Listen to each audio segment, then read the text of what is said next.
mara ya pili tunafanya hedhi salama marathon. Ndio. Na nia na madhumuni ya kufanya hedhi salama marathon ndio ni kwa ajili ya kuwaweka watu kuwa fiti, cha kwanza. Cha pili, kujua nini hasa ni au malengo ya kufanya hedhi salama marathon. Ndio.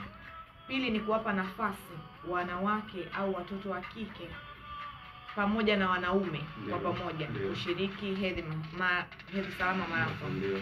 Kwa sababu katika jamii wakati mwingine imekuwa ni kitu kigumu hata mtu kusema hedhi.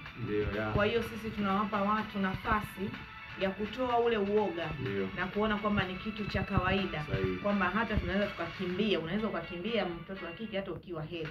Kwa sababu kuna vitu vyote vinakuruhusu wewe, kwa sababu si ugonjwa, ni hali ya kawaida ya mtoto wa kike au mwanamke. Sawa. Baada ya pesa mbili, baada mnafanya hii kwa nimeona ni season ya pili. Ndio. Kwa Dar es Salaam. Kwa Dar es Salaam. Kwa mara ya kwanza mlifanya wapi? Kwa mara ya kwanza kwa gani nikinamaanisha?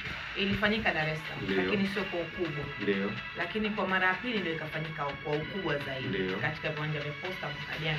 Ambao matokeo yalikuwa ni mazuri. Yalikuwa ni mazuri, watu walifika, watu wengi, tumepata positive impact kutoka kwa watu. Hatutegemea kama kuna watu wanaendeleza kuja na kukimbia na kutoa support watoto wa kike, wanaume, kuwaruhusu wanawake